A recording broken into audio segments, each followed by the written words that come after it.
स्वागत है top 10 news में, जहां आपको मिलेगी देश और दुनिया से जुड़ी सबसे बड़ी, सबसे जरूरी और सबसे तेज 10 खबरें, वो भी सिर्फ कुछ ही मिनटों में। तो चलिए शुरू करते हैं आज की 10 सबसे बड़ी खबरें बिना किसी देरी के। कांग्रेस सांसद राहुल गांधी और प्रियंका गांधी के नेतृत्व में कांग्रेस नेताओं ने नीट पेपर लीक और छात्रों पर कथित लाठीचार्ज के विरोध में प्रधानमंत्री नरेंद्र मोदी के आवास के बाहर प्रदर्शन किया, जिसके बाद दिल्ली पुलिस ने उन्हें हिरासत में ले लिया। मुख्यमंत्री योगी आदित्यनाथ 2 दिवसीय दौरे पर गोरखपुर पहुंचेंगे, जहां वे संगठनात्मक कार्यक्रमों में भाग लेंगे और वर्षा प्रभावित इलाकों का निरीक्षण करेंगे। गुरुवार को मुख्यमंत्री 995 करोड़ रुपए की विकास परियोजनाओं का लोकार्पण व शिलान्यास करेंगे, जिसमें 6 लेन फ्लाईओवर और महिला छात्रावास शामिल होगा। मानसून सत्र में आज हंगामे के चलते 12 बजे तक लोकसभा की कार्यवाही स्थगित कर दी गई है। मानसून सत्र में विपक्ष धर्मेंद्र प्रधान के इस्तीफे के लिए अड़ा रहा, जिसके बाद स्पीकर ओम बिरला ने कार्यवाही स्थगित कर दी। सुप्रीम कोर्ट ने बुधवार को उस याचिका को तुरंत सुनवाई के लिए लिस्ट करने से इनकार कर दिया, जिसमें परीक्षा के पेपर लीक को लेकर कांग्रेस जनता पार्टी के विरोध प्रदर्शन के दौरान राष्ट्रीय राजधानी में छात्र प्रदर्शनकारियों पर दिल्ली पुलिस के हमले का मुद्दा उठाया गया था।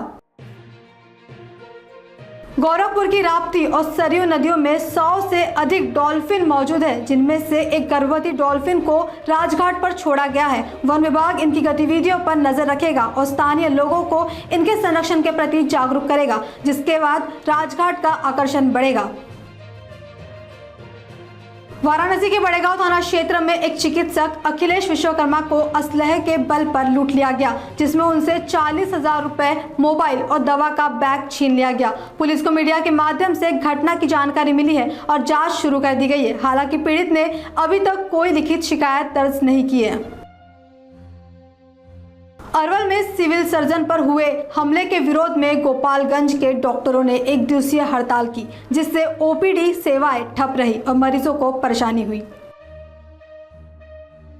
असम में आई भीषण बाढ़ के बीच भारतीय सेना ने तुरंत आपदा राहत और मानवीय सेवा का परिचय देते हुए अब तक 571 लोगों को सुरक्षित बचाया है। लगातार हो रही मानसूनी वर्षा के कारण ब्रह्मपुत्र नदी और उसकी सहायक नदियों का जलस्तर बढ़ने से ऊपरी असम के कई गांव जलमग्न हो गए हैं। घरों, फसलों और कई अहम संपर्क मार्गों को भारी नुकसान पहुंचा है।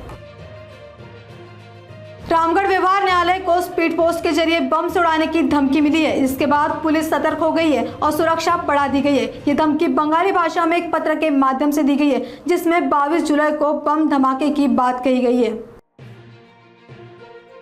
जंतर मंतर पर कांग्रेस जनता पार्टी का धरना प्रदर्शन आज भी जारी है। सोमवार को सीजेपी के सांसद मार्च के दौरान हुई हिंसक झड़पों के बाद पुलिस ने जंतर मंतर से सोमवार रात ही मंच हटा दिया था, लेकिन मंगलवार को सीजेपी ने वहां फिर प्रदर्शन शुरू कर दिया है। तो दर्शकों, आज की टॉप 10 बड़ी खबरों में फिलहाल इतना ही। देश दुनिया की हर जरूरी और भरोसेमंद खबरें सबसे पहले जानने के लिए जुड़े रहिए नागपुर समय न्यूज के साथ। देखते रहिए, जागरूक रहिए, क्योंकि यही मिलती है सबसे बड़ी, सबसे सटीक और सबसे सही वक्त पर सही खबरें।